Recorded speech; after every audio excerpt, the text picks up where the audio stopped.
to stay strong. Doctors and paperwork, so much to face.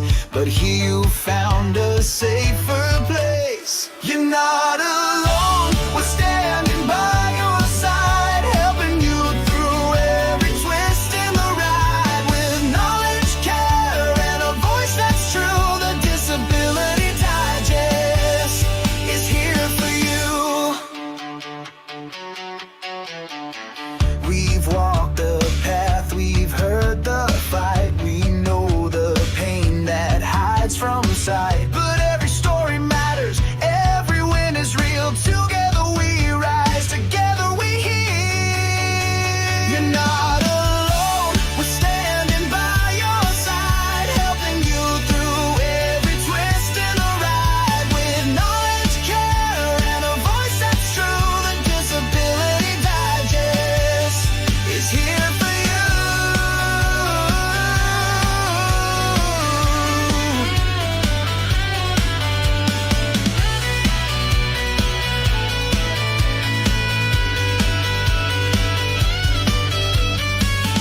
From the first form to the final claim, through doubts and fears, through hurt and strain, we're in this together, step by step we go. We'll lift you up when the going's slow. You're not alone, we're standing by your side, helping you through every twist in the ride. All right. Hello, hello, hello. Hi, everyone. Welcome once again to today's live session. And before we talk about today's topic, is everyone sitting down because I have a very important announcement to make. Are you on your chair, Brian? No, but I'll try no. to stay standing up. Can't All wait right. for this. Yeah, so we just hit 100,000 subscribers here on YouTube. Brian, I'm waiting for your fireworks. Oh, let me find my fireworks. Yes. Yeah, so we wanted to extend our gratitude to all of our viewers, subscribers for your undying support all these years. So we finally hit the 100,000 subscribers. Congratulations to everyone. Wonderful. Most especially to you, Brian. Well, All right. team effort. So today's topic, it's going to be about the local disability resources that most people are missing. And Brian is going to walk you through the hidden resources available in your community and how they can protect your benefits during reviews. And Brian is also going to talk about smart ways to maximize support and access extra services that are already out there, which you may not know. And of course, we're going to be joined by Philip, who leads a very supportive online Facebook community for people who are going through the disability process. And he's partnered with us at the Disability Digest to help members who'd like to take further action and needs further help with their disability application, and for them to stay informed every step of the way. So again, thank you so much, Philip, for always being here with us. Absolutely. You bet. All right. We're working on that 100,000 in the Facebook group too. Yes, we will get there as well. Sure, we will. Okay, so yes, Brian, take it away. Take it away. Thank you for the lovely introduction. And I just have one quick reflection on the milestone of 100,000. I am honored that, we have reached this, and what it tells us is that hopefully there's not 100,000 people out there that just stumbled upon us and clicked on the button. They find value in what we're doing, which is why we're out here putting out pretty much a daily message and doing this weekly live to help you get, keep, and maximize your disability benefits. So I thank you for your support. Thank you so Um, much. so I think it was 2 weeks ago we asked the audience here if they have been in touch with their local Center for Independent Living, and 87% of you said no. And which concerns me because the Centers for Independent Living should be, in my opinion, one of your first stops if you are considering your Social Security disability benefits, going through the process or on them. And the reason is there's supporting resources there, that there's a standard core of resources at every Center for Independent Living, but there's some unique resources based on your locale. So in today's event, I'm going to explain what some of those key resources are, and I'm going to show you how to find your local Center for Independent Living. But not only that, is there's an opportunity for some audience participation here, Mhm. where if you enter your state and the county that you live in, and if you want to put in your zip code, that would even be better. But state and county, and what it is, if there's something certain that you're looking for, and you put that into the chat here, or if you want to join us in the conversation later, we'll actually do some live examples. So that could be something like I live in Des Moines, Iowa, and my county is Best County in Iowa, and I am looking for some transportation assistance, or I'm looking for housing, or I'm looking for networking groups, or I'm looking for low cost, no cost treatment, whatever it is. So you fill in the blank, put it in there. Again, just your state, your county, your zip code is optional, and what it is you're looking for. And I'll pull them up on this on the screen, and again, or you can join us. All right. All right. Now, before we get back to today's program, Nadine has put into the chat a poll that we would like for you to take a moment and participate in that as well. I know we're asking a lot of you. There's two different things that you can do here, but this information really helps us understand like where there may be gaps in what we are providing you so that we can either spend more time and attention in a certain area or not. So please take the time to do that, which I see some of you are doing already. Okay. All right.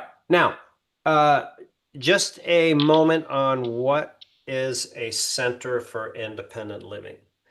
These are government-funded organizations that have resources that are of no cost to you, and they ideally service those that are disability applicants, recipients, and elders. And they're available pretty much anywhere, although we had somebody from Washington last week and there wasn't one in like 60 miles from her area. But even if they don't have a physical presence next to you, they could still provide services in your area.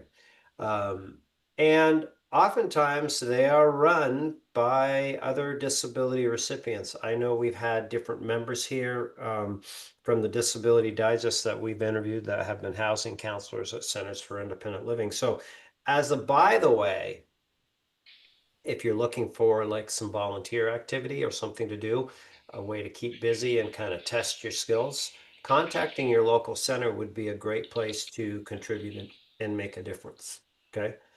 All right. So I'm just going to recap some of the actual sources that are available, and then we're going to go through a few examples for you. Health and treatment resources, housing, counseling. They don't actually provide physical housing, but you can get a housing counselor that behaves kind of like a real estate agent. We've talked about these in depth in other programs. And there's a strategy to prepare, present information to them about what you want to get the best results. Benefit counseling. Let's say you don't understand your award letter and you don't really want to deal with us for whatever reason. You can go to them for that or other benefit related issues, job training. and other free legal aid. I know people that have had family matters that they needed to have legal aid for. Peer support, advocacy. So those are some of the core things, right?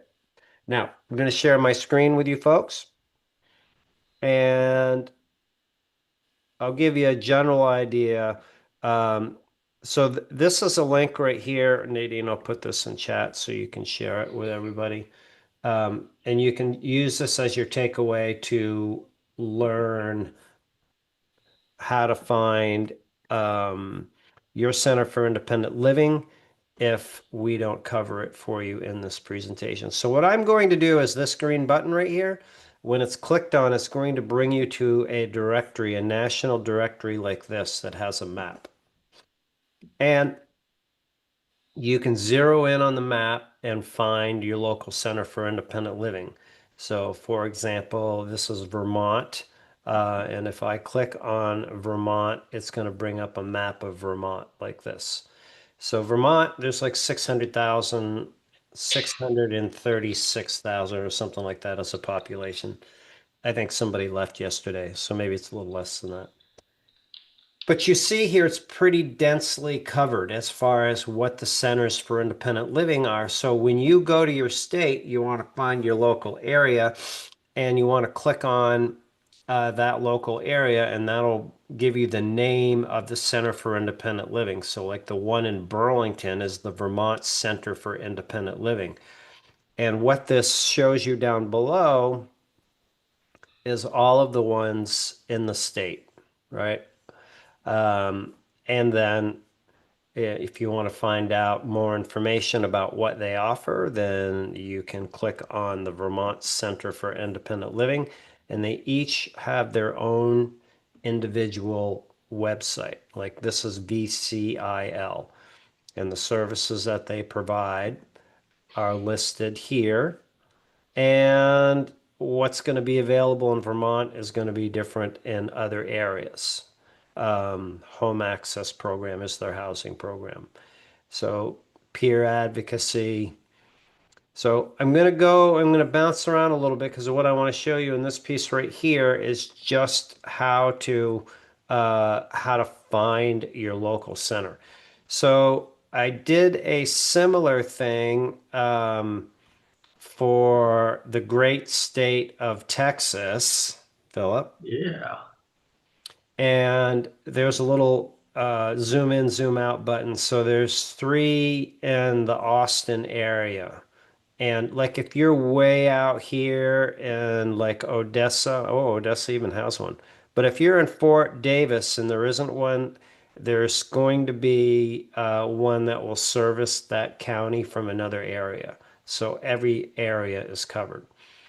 So if we look here, at Austin Resource Center for Independent Living San Marcos, which is kind of the southern part of Austin, um, then we will find that right here. And so this is the contact information. And I did notice that their website is not listed properly, which I find really interesting. So it brings you to this, and that's not the website. It's actually this one right here, but they haven't figured it out yet. So here in Austin, you'll see the services that they provide. They have their core services, advocacy, independent living, which could trickle into housing, peer counseling, transition, and then there's classes. Looks like they have a fitness center you can join, and different resources. All right, so that's the general concept. I'm going to jump over here and see if anybody is looking and has offered up their contact information. Okay, so we have San Diego. All right. And let's go over to California, and this is for Jules. All right. Thank you for your participation.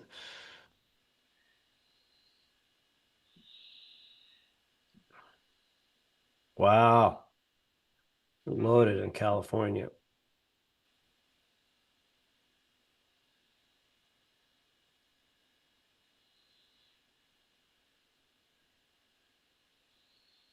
Well, I'm gonna have to do it this way.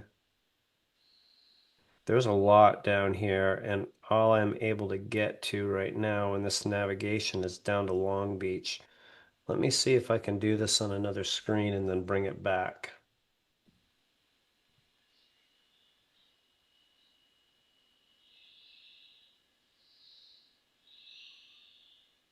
Ah, figured it out.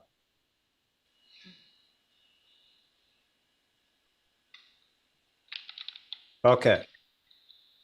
So here we go. This is going to blow it up into a full screen, and then we get down to San Diego. And the San Diego is access to independence. They've got this other one. It looks like it's on the border. Oh yeah, access to independence. So I'm going to escape out of here and I'm going to go look for this access to independence. Right here.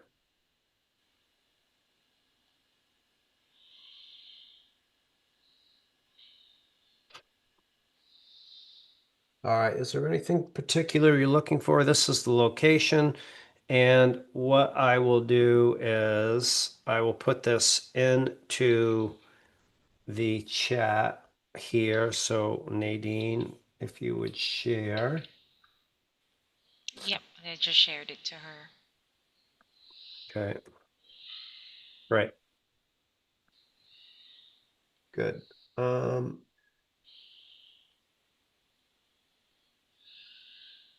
All right, so let's take a look here and see what's different. Programs and services, one step at a time. Advocate Academy, that's interesting. Homeward Bound. You know, we had somebody here a few weeks ago that had like they were having a hard time making ends meet, and there was challenges with being able to purchase food. Like Meals on Wheels is commonly administered through these programs, which would be a great way to help somebody out. Benefits options, counseling, youth and parent program. So yeah, come on over, check that out. And in other work that we've talked about is how to prepare and to call and contact them. And I'm going to give you a condensed version of it here. If you just call them and say, I'm, really vaguely, and I'm interested in your services, you're going to have a lower chance of success than if you were to draft a letter, understanding what it is that you're looking for. Perhaps it's housing, or it's treatment, or it's Meals on Wheels, or whatever the services, or advocacy for transitioning, or free legal aid, is to write that all out. And as we've taught you in other live programs, use a chat GPT prompt to make it really attractive. And your chat GPT prompt would be is, I want to contact my local Center for Independent Living. I'm looking for these resources. This is our address. And the director's name is Letty Zuno. Would you please address the letter to her, explaining my situation, which is your situation? I don't know what it is. With that information, and ChatGPT or some other AI tool will come up with a letter. Then what you would do is you want to send it into them. You can fax it in. You could mail it because you have their address, and then you start the call follow-up process. It would be, hi, this is Jules. I sent in the fax. I'm looking for XYZ services. I'd addressed it to Letty, and I also, usually they provide a secondary address for like support at, but this is the director's email. You can call them. Oh, here it is right here. Info at. So I would send it to the director and then copy info at. And that's the strategy. Good. All right, so there's a deeper dive into the Centers for Independent Living, and love to hear from anybody if you've used the service. If you have any other questions on it, we'll certainly take those. But at this time of the program, I want to pivot over. We'll take some questions from Philip in your group, and then Nadine will go through the Q&A part for the rest of the folks here. Okay, let's do it. All right. First one here is, Is it normal for your case to be moved to a different state? I'm waiting for a hearing. It's not uncommon. I wouldn't say it's normal. It's a workload balancing strategy. Okay. Next one, is it best to get an attorney in the state you're in? If they're good. But the way Social Security works now is, first of all, it doesn't need to be an attorney. It could be a non-attorney representative. They do very good work. Um, and in my opinion and experience, the geographical value of having somebody in your area is significantly diminished. I won't say it's eliminated, but it is significantly diminished. I would strongly suggest that you consider getting somebody that is good rather than just getting somebody that is a local. One key reason for that is the rules of the game are the same everywhere. And the value of having somebody local is they may have a connection with a local judge, but even the way the hearings are done now is they're done remotely over the phone, like 70 some odd percent of them. And that judge it's highly unlikely that you are going to have a judge that's in your area. And since COVID, it's been this way. So that personal rapport of having somebody go into a courtroom and the physical presence and appearance with a judge is becoming less and less of a factor. So, All right. Next one here. I missed the cutoff due to my administrative law judge appeal. ooh, To do my administrative law appeal. Has anyone else missed the cutoff and still wrote to have an administrative law judge hearing? Or do I just start all over again? I would appeal it first because you're sacrificing a lot of money. And there are some instances where you could get some special accommodations for that. If you have like any brain health type of issue, you had some hardship in your family, there's some exceptions to that. Um, and so, and you would need somebody that is a disability representative to craft that, unless you're really good at reading all the regulations and figuring it out. And if you're a member here at the Disability Digest and want to consider having somebody do that for you, then you could reach out to us and we could find out if there's any criteria that you could have or should have met and help you with that process. All right, next one. Got a general medical appointment. Can someone tell me what to expect? I am already getting a check. Oh, so it's a review. Sounds like it. Yeah. Um, a general medical checkup. Does it sound like it's an IME, a doctor's appointment, or just a form? I think it's just the form. Okay. Well, if it's just the form, it's a continuing disability review, either a short form or a long form. It's important to fill that out and send it back in. If you are actually going for an exam, then you would have likely sent in the long form and it's not going away. They're sending you for observation or to be evaluated. Either way, here at the Disability Digest, we can help you. Well, that's not what I'm going to cover at the end today, but I'll give you the short story. We have a how to survive your continuing disability review course that's available with your membership here at the Disability Digest.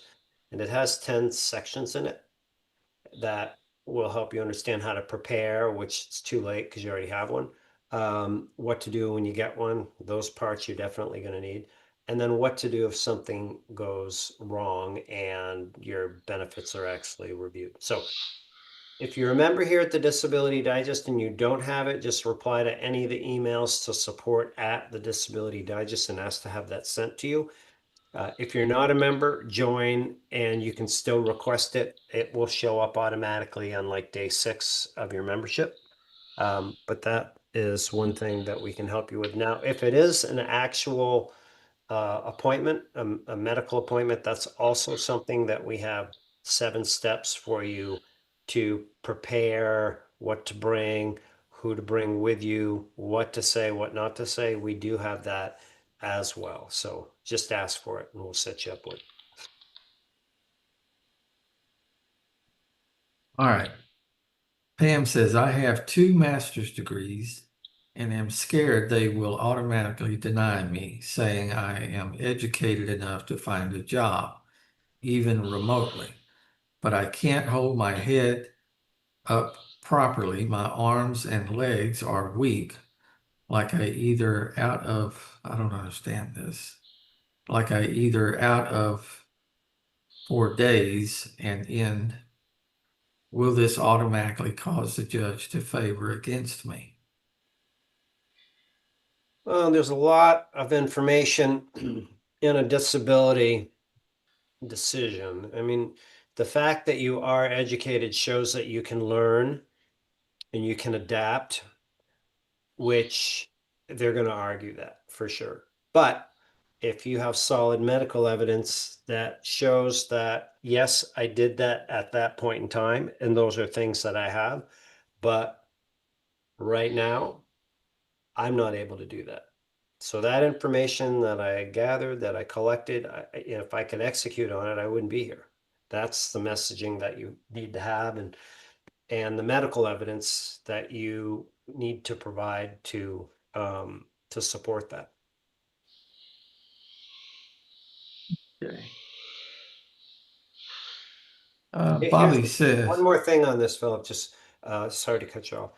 no, Is go ahead. another really important thing to consider is you could spin that and say, Your Honor, you know what?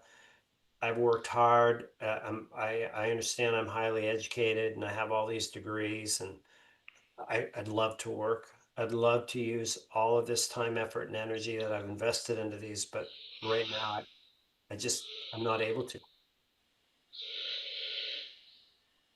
Okay. All right. Bobby says, yesterday I noticed in my account said that it went back to Federal Quality Review 818.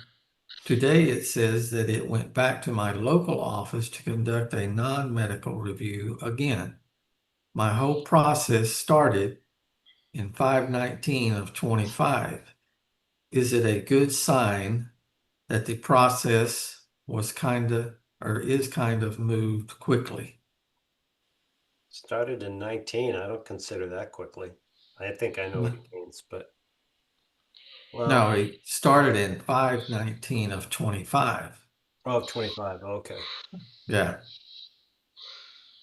Non-medical is, the non-medical thing, in my opinion, is if I had to pick good news or bad news, is typically good news because if you pass the medical part, then now they're looking to see if you've worked enough to qualify for your disability check. So I'm going to err on the side of good news for that one. Okay. All right. Get your finger ready on your button because, Oh, you mean yeah, celebrate? yeah. Janet says, I just got approved on Saturday. Thank you, Jesus. I just checked my account and it's letting me know my monthly amount and when it will be in my account. It's September the 10th. Do they show back pay amount or is it only in the letter? Congratulations. This one's for you, Janice. Back pay will be shown in your award letter. Yeah. Yeah. Okay. Let's see. think I asked that one Speaking of already. back pay, just a quick shout out. We had a record set here for an individual that we helped get approved. Their back pay is $167,000. Wow.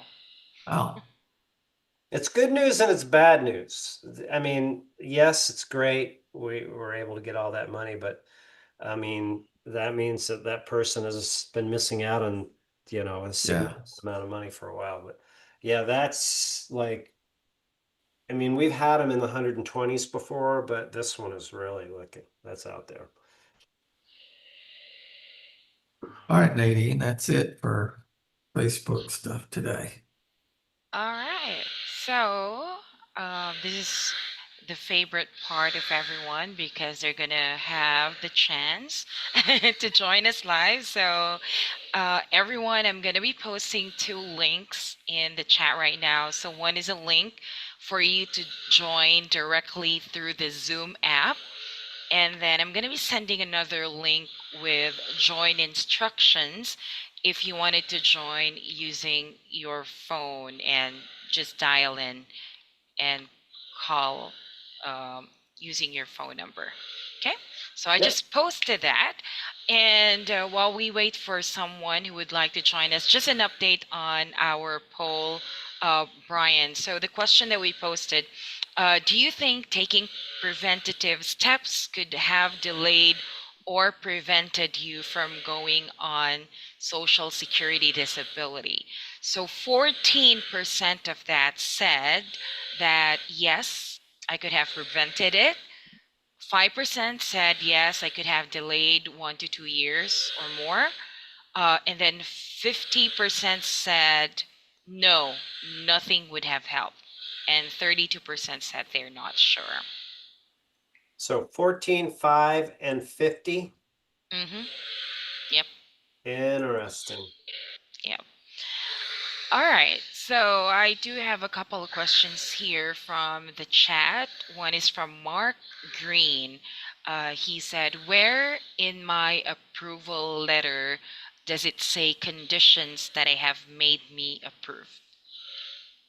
If you were approved at the initial application or the reconsideration stage, then it doesn't, you just have an award letter.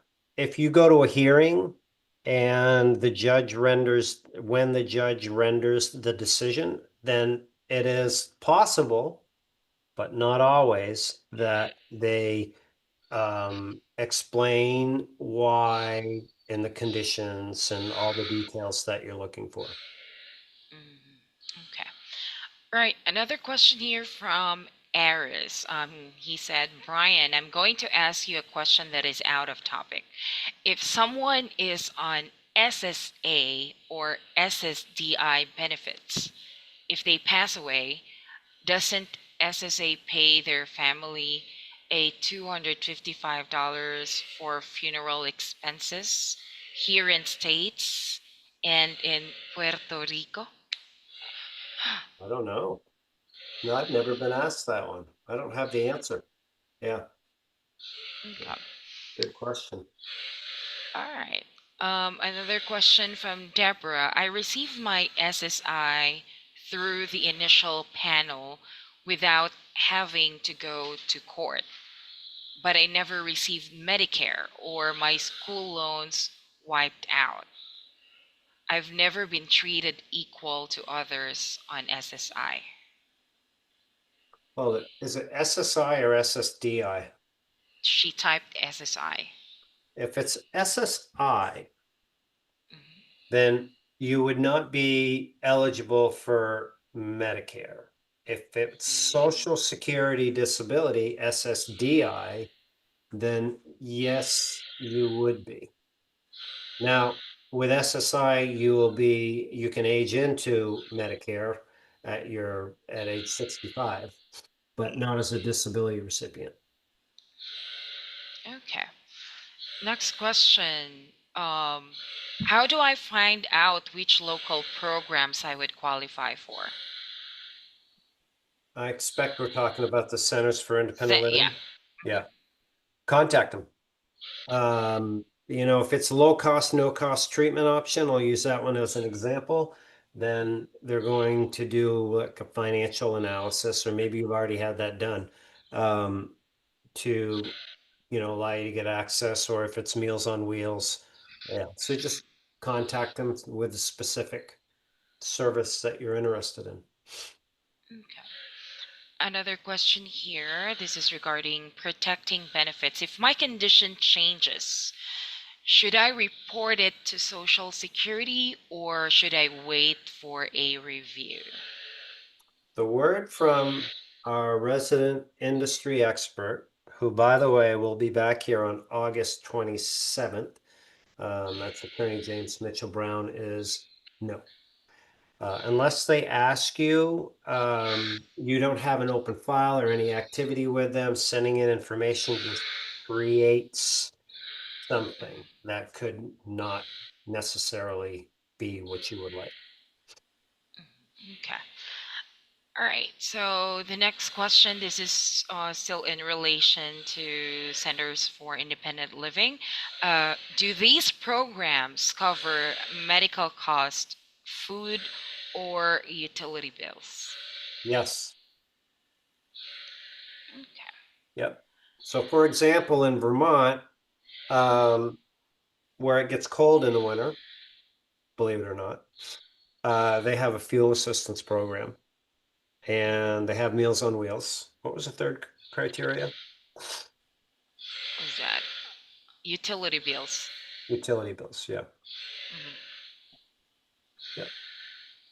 Now, if they don't have a direct service, typically they don't like dish out money, but they have connections with organizations that can help you with these things. Like um, in Burlington, the gateway for safety and protection for women of domestic violence is to go through the Center for Independent Living and into like kind of a witness protection program that they offer. Okay. All right. So one last question here. How can I use these resources without it affecting my disability check? Absolutely. The resources that I have mentioned to you are not income. You're not working for them. Remember, if you have on Social Security disability, it's the time that you put in to get like money out, and that's not going on with these. All right. Now I have one last question here for you, Brian, but this is pertaining to the Disability Digest. So the question is, what exactly is included in my free membership? Well, I've been doing this since this is the 20th year, and I've interviewed like over 1,200 people, and all of the audio and the information is in here and put in a course format. So when you join, your profile that you complete helps us understand what's important to you. Like, are you trying to get approved? Are you approved? How long you've been on benefits? What conditions do you have? And then from there, we can direct you to the information that we collected. But it's really broken down into 6 primary courses, one of which, and one benefit I'm going to share with you at the end of the program today.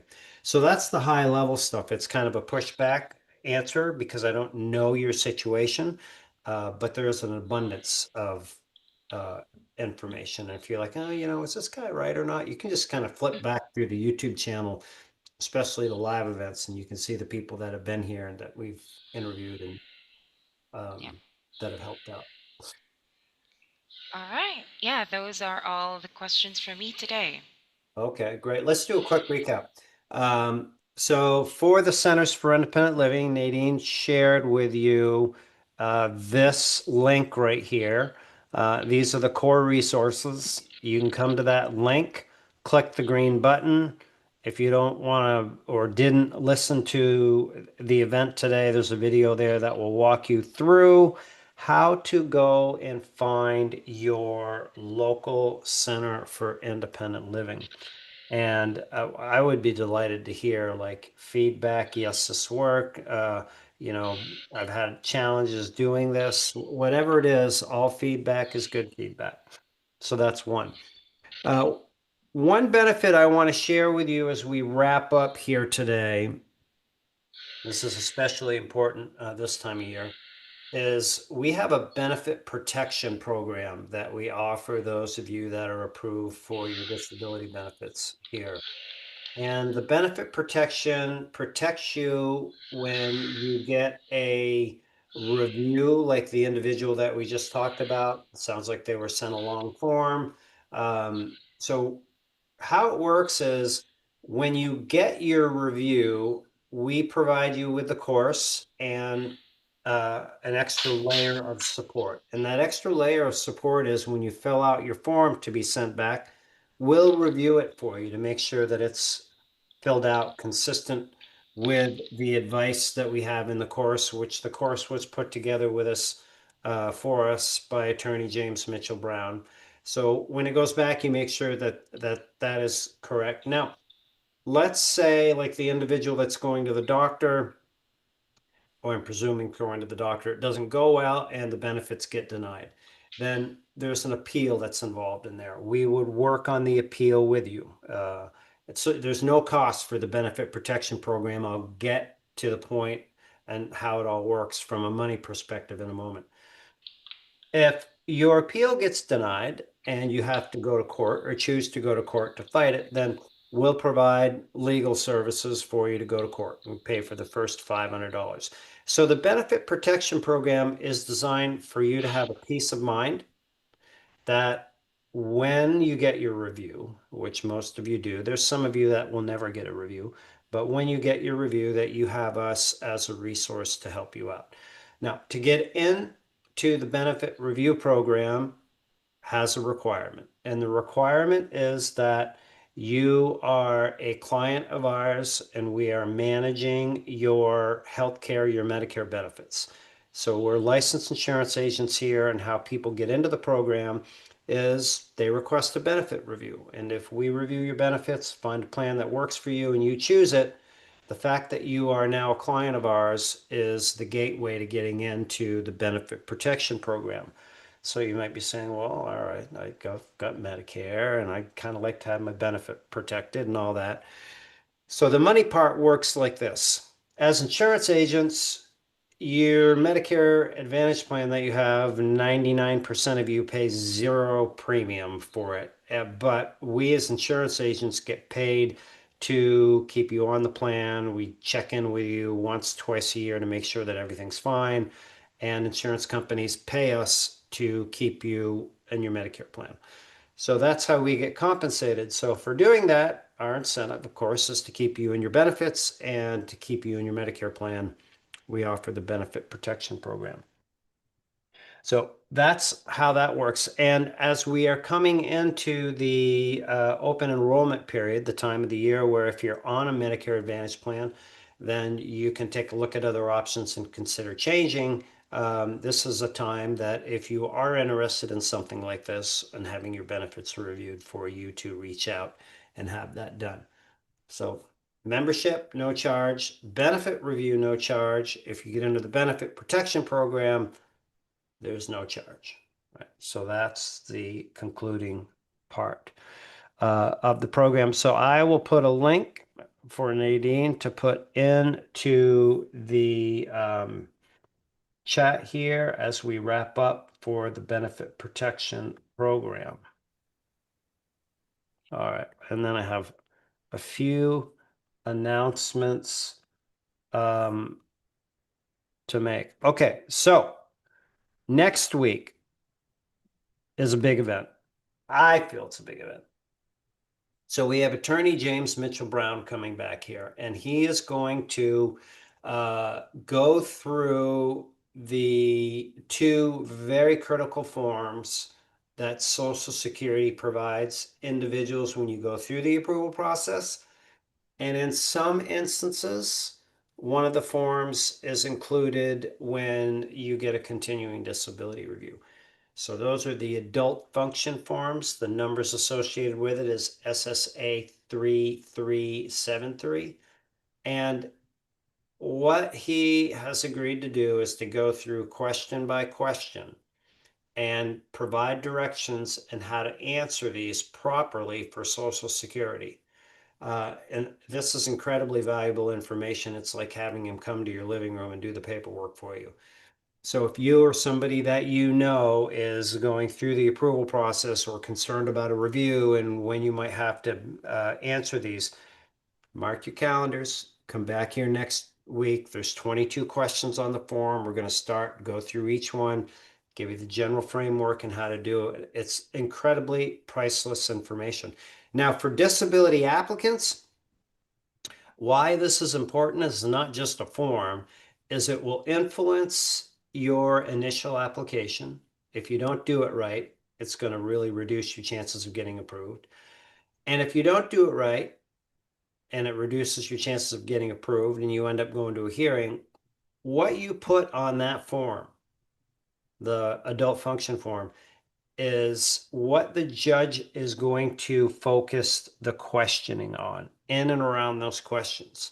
Like, do you get along with others? What does a typical day look like? Do you do any cleaning? Are you driving? How you answer those questions makes a significant difference. Why do I know this? Because I've been doing it a long time, and I think Attorney Brown's been doing it like 3 times longer than me. So it's really difficult to help somebody get through the process if they screw these forms up. So we're helping you to unscrew them if you have, or to not screw them up going through. So next week, we'll be back All here at right. 11:57 a.m. Eastern. All Okay, right. Looking awesome. forward to that. Good. Thanks, everybody. Nadine, thank you for the intro. Philip, Of thank you for your course. contribution, the wonderful group that you run, and your ongoing contribution to our event. Until next week, everybody, God bless. Wishing you a wonderful day. Thank you Bye, so much, everybody. everyone. Bye, everyone.